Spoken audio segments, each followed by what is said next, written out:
could have easily come up here, but like also, I'm on summer break, dude. I have nothing else to do. This is fun. Understandable. What you were saying about New Mexico, dude, fucking... Have you read Brave New World? No, it's been on my to-read list for like 6 years. Even in Brave New World... Thank you for the drink, by the way. No problem. I think the funniest thing about it is I read Brave New World in high school, and I fell in love with it. It's still one of my favorite books. Yeah. But even in that, the savage reservation that they go visit in the book for vacation is in New Mexico. Yeah. So that's a clear indicator of your expectations are right on point. Yeah. My frame of reference for New Mexico, besides Breaking Bad, is the only Muslim baseball player in MLB history. His name was Sam Khalifa. His father was murdered in New Mexico. I don't even know if he was from New Mexico, but his father was killed there. Because that's the best claim to fame that we could ever ask for, man. Just murder and dry deserts, and Donald Rumsfeld died there. You guys have that going for you? Fuck, who's the actor that just died? Gene Hackman. Oh, shit. Yeah, a lot of old artists actually go and die in New Mexico. Yeah. Santa Fe is populated by people that are old artists. Yeah. And that's kind of where they all end up at because it's cheap to live in, for the most part. Yeah. My first job out of college was at an Enterprise rent-a-car, and they placed me in Santa Fe. Yeah. My first week, it snowed a lot, and I was driving this kind of Nissan Sentra in more snow than I should have been. Oh, yeah. Taxiing this, 90-year-old woman. That's not hyperbole. She kept telling me that she was 94. Wow. She was a ballet dancer. She told me her entire life story in this entire, small little 20-minute drive.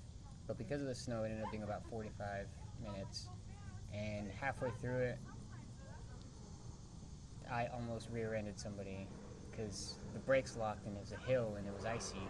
Yeah. So I was fucked. That's a short film right there. Dude, it was beautiful, and then we showed up to the place, and she was like, I gotta drive to Albuquerque, which is an hour away. And my boss, the branch manager, at least had it in his right mind of we're not renting you a vehicle. You're 94. You were driving an hour to Albuquerque. Yeah. It is snowing. No. I'm gonna save myself that lawsuit, and I'm gonna. How old were you? Were you even old enough to drive a rent-a-car? I was not, but because I worked there, I had just graduated college, so I think I was maybe 22 going on 23. Okay. Scared shitless. Of course. And then the first day on the job, basically, they were like, hey, take these keys, drive up there and grab this old lady. Yeah. And finding her was rough because she was in this weird, massive hotel-looking assisted living facility thing. Yeah. So I ended up going through the back, all the way to the inside. I'm not really trying to speed this up because I don't want it to make it about me. But I walked up to the front desk and I said, hey, I'm looking for X lady. And they're like, why'd you go in through the back? There's a front door right here. I was like, I don't know shit about this thing. Yeah. Dude. I don't know what's going on or where anything is. Right. I'm new. I'm wearing a suit. I'm uncomfortable. Dude. There's a conversation right in the back. It's great. Yeah. They know what's happening. Yeah. You know. Those are just two young comedians trying to make it on the fringes of Chicago's comedy scene. The actual fringes of Chicago right now, too. Yeah. I mean, we're right. Bridgeview's right next to... Summit's that way, and then Summit's right next to Midway. This is Chicago. Come on. To me, it is. Well, to you it is, because you're one of them out-of-towners. A little bit. Yeah, you're one of them out-of-towners. I'm trying to get to Chicago. I don't know why I did that accent. I'm sorry. Don't apologize. It was solid. Oh, sure. Dude, I thank you for coming on, by the way. Thanks for having me. I most of the time, like I was telling you, I don't have people on here. I don't know. I usually turn on the mic and just talk. Yeah. Who knows? So I wanna. I didn't put it on airplane mode. Oh well. It'll be fine.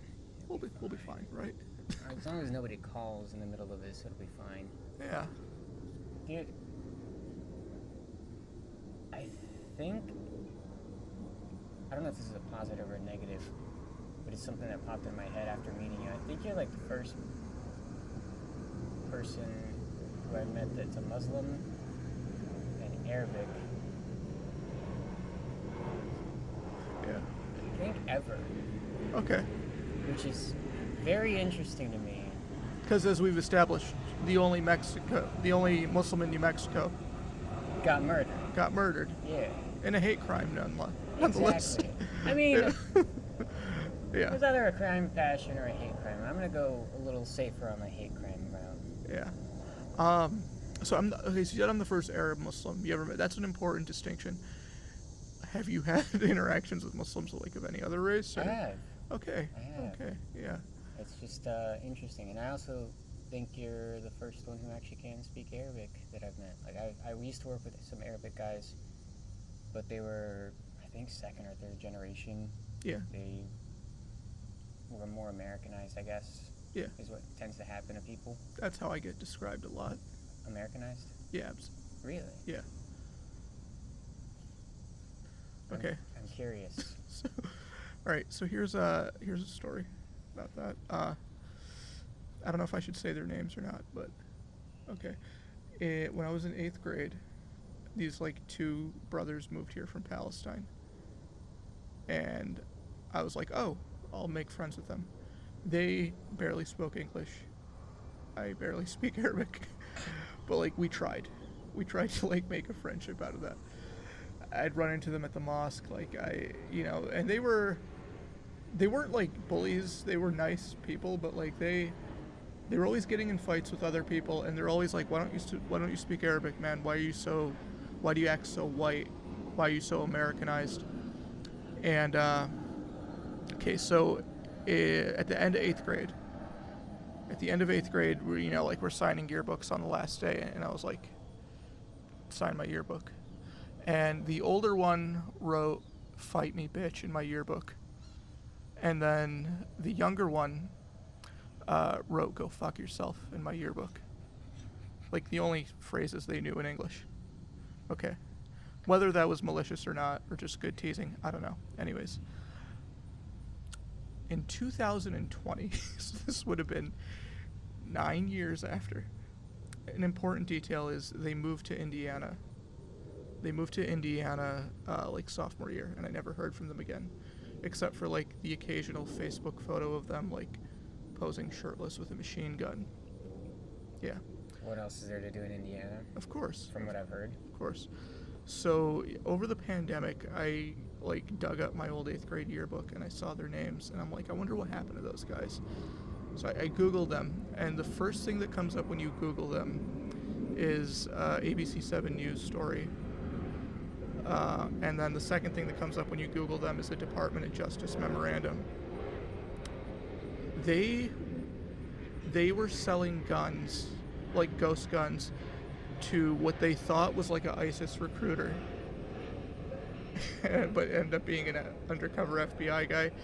And like they drove down to the border to like run the guns over the border, and that's where they were arrested. And when I read that, I'm like, God, does it feel good to be Americanized, man? Like, yeah. I love my Palestinian heritage, but God bless America, man. Jesus, dude. Yeah. And this all happened at that school right there. You think? Is it like right across the street, sort of? It's okay. So here's fucking Roberts Road. Okay. And 1 block past Roberts Road is where we met. And, yeah. I like to emphasize that they were radicalized by the state of Indiana, not by the state of Illinois. How does that go? I don't know how that goes. I just want to point out that didn't happen in Illinois. Do you think it happens? Just suburban malaise in Indiana Yeah, made you hate America. That's what I mean. Like, Yeah. they moved to Indiana, and I feel like anybody who moves to not just Indiana, but any place that's dull and boring, Yeah. you always hear stories or read stories that are like, they were such a nice person until they moved to X place or like out in the boonies, and then that's where they became radicalized. But it's like, Yeah. maybe it's a cause and effect kind of thing. Like, you move to a bad place and you immediately become ingratiated in that sad area to make friends, but then you end up running arms to some undercover agent. Yeah. I mean, when you move to Indiana, it's like, do you want to go to Walmart or do you want to manufacture ghost guns?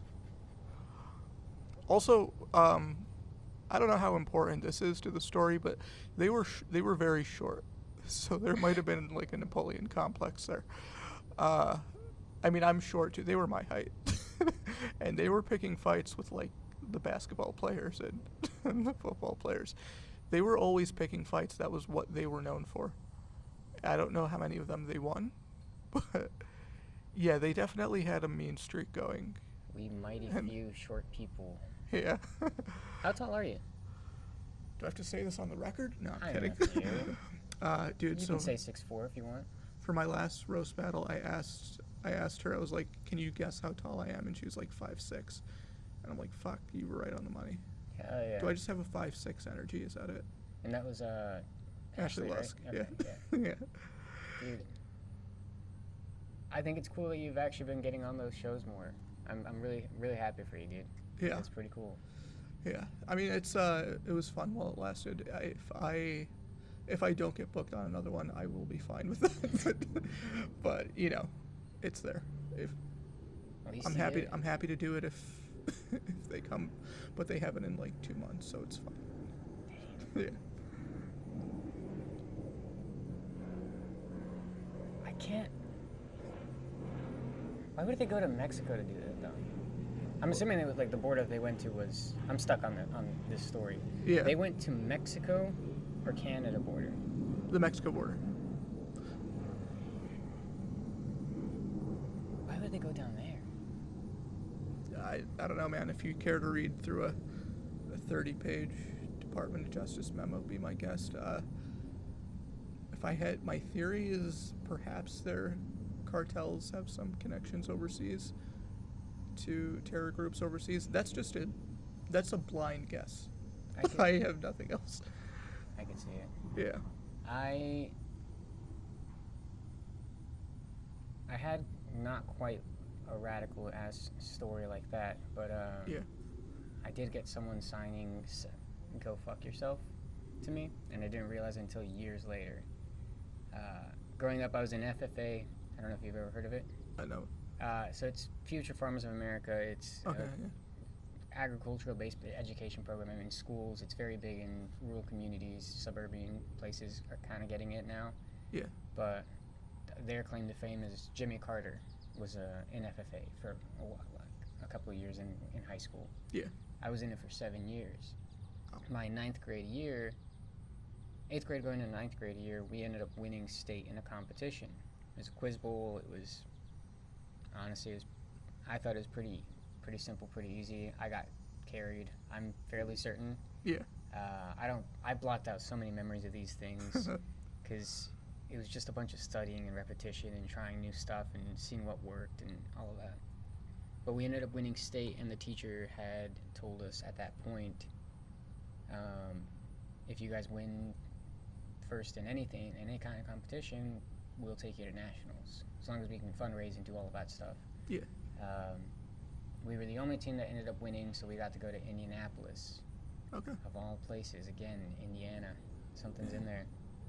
But we showed up for this event. We fundraised, we showed up for the event. Week-long affair. At the beginning of the week, they like to issue challenges so that you can meet people and do all of this stuff. And there's an official dress for FFA, which is black slacks or black skirts or black whatever it is for women, and then for men it's just black slacks, black shoes, black belt, white collar, button up with a specific FFA tie, Yeah. and then a corduroy jacket that on the back says the state of where you're from and the name of like what city or town where you're from. Yeah. So at the beginning of the week, they issued like in the welcome pamphlets that everyone had, they said on the back there are 50 lines. If throughout this entire week you manage to get a signature from one person from each of the states, like one signature from one of every 50 states, you get entered to win like some kind of prize, or I don't even remember what it was. But as a young kid, you got nothing to do and you want to meet people because you're from a small town. Everyone else is from a small town. Yeah. You try to go out and get as many signatures as you can. I ran around. I maybe I got like 30 of them. And then I didn't think of it anymore because it was like the last day. I was tired. Being a big city is draining whenever you're a kid. Yeah. I had my mom that came with me as a chaperone because my mom has trust issues for the nicest of ways possible. Same. So by the end of the week, I was just tired of it. So I didn't even notice or look back at all of the signatures until years later, whenever I was a senior. I kind of found the memories and I was like, oh, that's really cool. And I was looking back down at the names. Didn't remember any of them. Don't remember meeting any of these people because it's a large convention or whatever. Yeah. And then I was like, okay, that's interesting, cool. Like, that's a nice little memory. Left for college, forgot about that. Sophomore year of college, I go back home and I end up finding that same thing, and I was like, oh man, I forgot about this. So I finally started looking through it again, and then I noticed that on the Texas line, in cursive, I was like, wow, some kid was writing in cursive. This is kind of interesting. Yeah. And then I started looking at it and paying attention, and it was sort of illegible, but I finally got to the point where I could read it. Yeah. And it just literally said, go fuck yourself, in cursive. Yeah. That's Texas, the friendship state for you. It is. And I will say, as soon as I read that, I remember the guy who it was. Yeah. It was this kind of lanky, very Texas-looking kid, holding hands with his girlfriend. I can only assume she was his girlfriend, because she was signing my friend's book. He was signing mine. Yeah. And he did not look happy while he did it. So it was like such a weird memory that was unlocked by this cursive writing that just all of a sudden popped up over years, like a repressed memory. Is there like a beef between Texas and New Mexico or something? West Texas and Southeast New Mexico do have kind of like a regional beef. Okay. Because everything is them versus us. Yeah. But, and it's stupid because they're basically the same thing. Like, they're both barren wastelands that nobody wants to live in, but they still claim that their plot of barren wasteland is better than the others. Yeah. It's all oil field country. It's all this kind of thing. It's weird because Texas is very large and expansive, right? Most of Texas looks at West Texas like the redheaded stepchild. But then West Texas looks at Southeast New Mexico like if they're the redheaded stepchild. Yeah. And we look at like Southwest New Mexico as like at least we're not them kind of thing. Everyone has one of those things, Yeah. Like I'm sure Chicago. At least we're not Indiana. Yeah, at least we're not Indiana. In Indiana, they're like, oh, at least I still have all my teeth, possibly. Yeah. I mean, Indiana has a weird amount of pride in not being Chicago. Like, I don't know if you've been here long enough to, like, see those billboards that are, like, moved to Indiana on the highway. There's a whole promotional campaign by the state of Indiana to get, like, overtaxed Chicagoans to come move to Indiana. And a lot of Chicago comics commute from Indiana. Right. Yeah. I know Xavier does. Xavier does, yeah. Tim Slagle, Stephen Black, maybe Chris Fort, I don't know. But, a lot of Indiana comics. Have you been to Riddles? Once for the... for the Vouch Mic? No, not the Vouch Mic. They have a monthly competition. Okay. It's Shalandra Harris. She runs a fun competition. It's Giggles After. Fuck, I should know this. I have the poster right on my door. Yeah. Giggles After Dark or something like that. I think I maybe have heard of that. Yeah. It's a fun competition. Yeah, dude. So a lot of because of Riddles' sort of proximity to 294, I would say more than half of the Riddles, like open mic comics at least, are Indiana guys. Yeah, and for some reason, and Chicago's like we're no different. Like we shit on Indiana all the time. Like, why would you want to live there? Why would you come across our border? How dare you come across our border to do our open mic on a Monday night? But yeah, Marty, I gotta introduce you to Marty Bednarczyk. He's one of my best friends in comedy. He's also an Indiana guy. But yeah. Oh yeah. Dude, are you first generation? I don't know how that works. Like, Like, did your parents come from Palestine? Yeah. Palestine, right? Yeah. Okay. Both of them? Yeah. So they met there and then came here? Not exactly.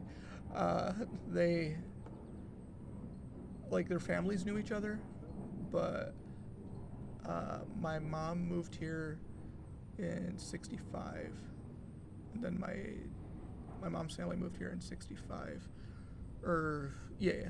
And then my dad moved here in 73, like by himself for the most part. And they were married 4 years after he got here. Damn. Yeah. I'm trying to think if that does qualify you as one. I don't really know what the qualifications are. I didn't find out that I was first generation until after I graduated college and someone told me about it. Yeah. Because, you know how... Did you go to college? Yeah. Did you graduate? Yeah. So you know those stoles that people can wear, like if you're part of a certain organization or whatever it is? Yeah. One of the guys, the campus life director, he walks up to me after he, just to congratulate me. I'm standing there with my parents in a circle, and he walks up, congratulations, whatever. Starts talking to my parents, and then my sister pipes up and says, yeah, he's the first one to go to college. He's the first one to do all of this stuff. And he looks at me, he's like, you're first generation? Like, what does that mean? Yeah. He said, it just means you could have gotten, oh man. See, that's what I was worried about, the phone calls. Dude, these spam things are blowing up my phone. Yeah. But either way, like, he was just more upset about the fact that I didn't tell him that I was first generation so that I could get a sash. Yeah. A stole thing. But that's whenever I actually found out that that's a thing. Yeah. I didn't, never crossed my mind, never nothing. Me neither. But I think it's because our parents moved here and then they had us. Yeah. I think that's what first generation means. I'm hoping so. I mean, that's my definition, but yeah, dude, that would have been nice to know to have a sash at graduation, because you know me, I barely graduated. Like, Marty, who I just brought up a couple minutes ago, so I posted the clip of me walking across the stage when I graduated, and he commented like, wow, everyone in front of you was at least cum laude. And I'm like, maybe I should have spent more time studying and less time hitting open mics, but... So you did comedy while in college? Yes, for the most, yeah. That's so not fucking successfully, cool. but... I mean, yeah. When is it ever? Yeah.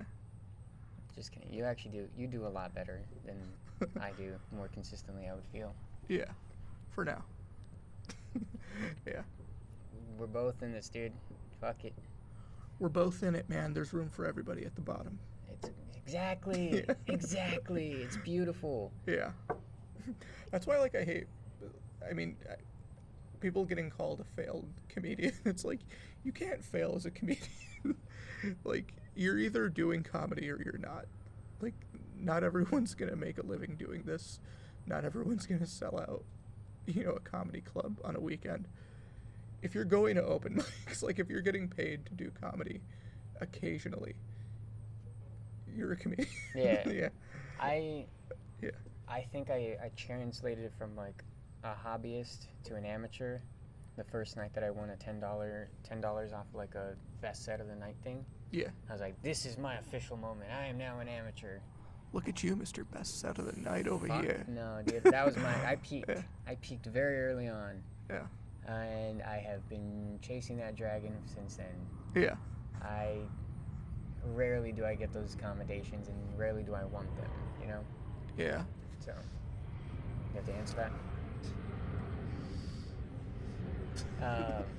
No, Yeah. I mean, it's just... Why did you do it? I think we've talked about this before, but I'm trying to remember, why did you start? Why did I start? I mean, I'd been a comedy nerd my whole life, I would say, like, the light bulb moment for me was when so I started watching, SNL when I was 12, and I became obsessed with that. And I think, like, season 36, there was a sketch called, like, the Back to the Future auditions. And it was just, I love the sketches on SNL that are just the cast members doing random impressions that they can't shoehorn into a regular sketch. So I watched that sketch religiously to the point that I was like, I can kind of do some of those voices. Not well, but it was fun.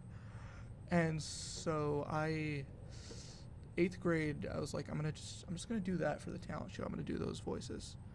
And so I auditioned. Talent show? Yeah, the 8th grade school talent show. Yeah. God. Did you not have a talent show? Is that not a thing? We every barely school had does? an 8th grade. See, that's the privilege of growing up in Chicago. But yeah, so I did that so the first crowd I ever performed for was 700 people. It was the whole school and, like, all the staff. And God knows how many years it'll be before I get this crowd of 700 people again. But afterwards, like, nobody knew who I was. I was a quiet kid. My principal was like, I've never heard you talk before. And all of the kids were like, hey, you're the guy with the voices, yeah. So that was like, oh, I want to do this. And then I, like, romanticized that idea I was 13 when that happened. And then my first open mic was at Riddles, and I was 21. So what happened was, like, I knew I wanted to do comedy in some capacity. So, like, when I was looking for colleges, I wanted to do the comedy program at Columbia, but my mom very correctly said, please major in something where you'll make money, which I also didn't do, but that's a separate story. But she was right to not major in theater. But so I dropped out of college for the first time when I was 21. And I was like, I'm just not going to go to school not going to go for a year. I'll do whatever. I'll try to figure out what to do with my life in this period. I did some political work in that time.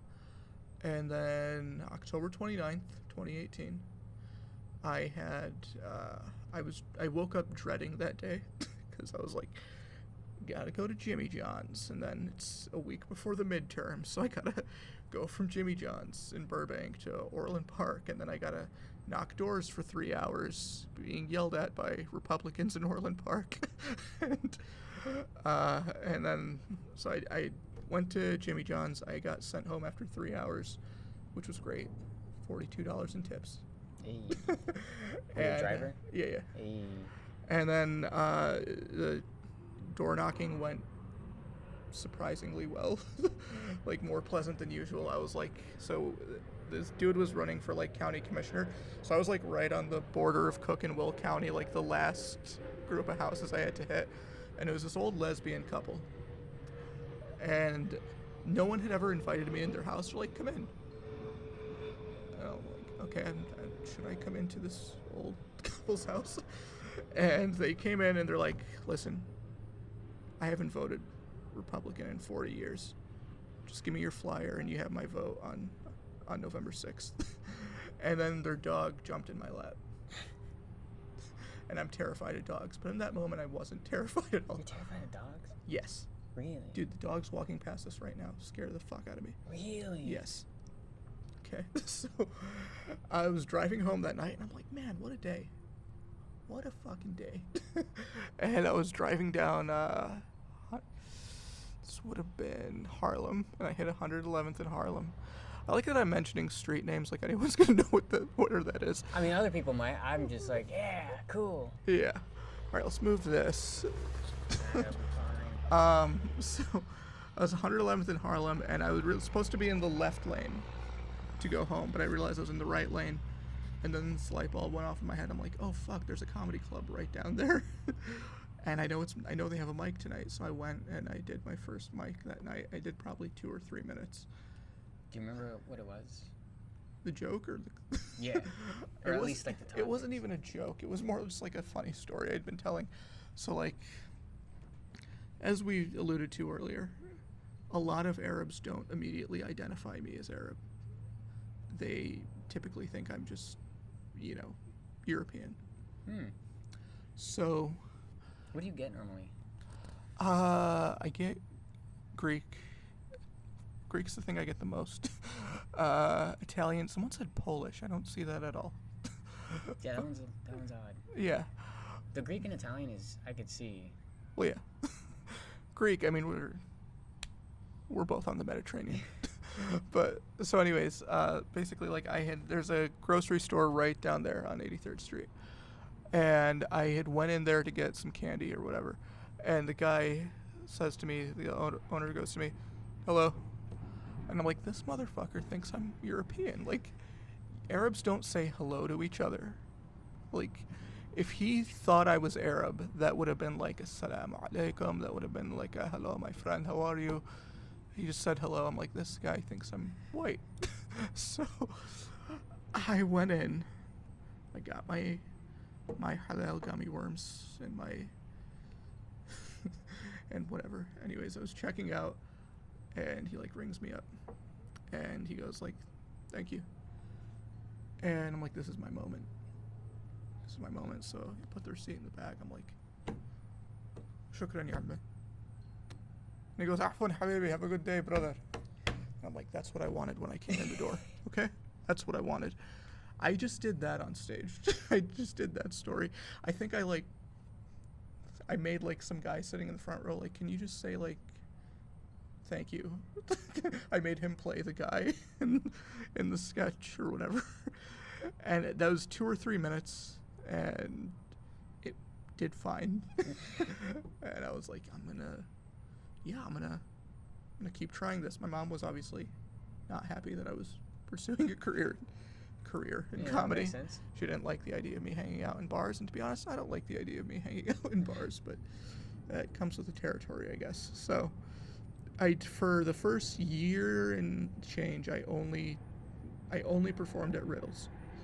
And I was the stereotype of the open micer who's like, oh yeah, I'm a comedian. I do exactly 1 open mic a week. I'm not telling jokes twice. I'm not building a set. I don't know how to get work or anything, but I'm totally a comedian. Right. I go to Riddles every Monday night with my funny idea of the week, and then I never tell that joke again. So I did that till March of 2020 when COVID happened. And then after COVID, I just didn't do comedy for from March of 2020 to like December 2022. I did not get on stage at all. So I did a few Zoom mics, which fuck those. Like Those are weird. Yeah. I didn't do them because I didn't start doing comedy then. But I took Zoom acting classes. Okay. And I took, because of the acting thing, I wanted to try my. That was a wild noise. You don't hear that in New Mexico at all? You don't hear that in the city either. Yeah. To be fair. Yeah. You hear a lot of animal noises out there, just not like a stereotypical eagle screech. Yeah. No, I ended up doing Zoom background work. That's so cool. Yeah. Feels like I'm on a sketch or something. Yeah. Background work on America's Funniest Home Videos Yeah. with Alfonso Rivera. Yeah. Yeah. Carlton. hosting. No one Yeah. calls him that. Carlton. Carlton. Uh, Yeah. The only funny thing that came out of that, actually, no, I have some followers that I still keep in touch with ish every so often that were like on that show. We were kind of in like a 9-people cohort, Yeah. and there was like multiple cohorts, so we all just kind of hung out and we're just like, how are y'all doing? Yeah. Oh, I'm drinking. Oh, sick, we're all drinking. Cool. So we just kind of Yeah. gained a little family right then and there, and then the producer basically told us, hey, Yeah. he hates doing the dance, make him do the dance. Oh. And that was fun. What's up? Can we pause for a second? Yeah, dude, go for it. This seems... Haha. And then the duck fell out of his bag. Oh no! The duck fell out of the bag. Yeah. No, it was, gotta cut this short, unfortunately, but I appreciate you coming on. Appreciate you. We will do this again with more time.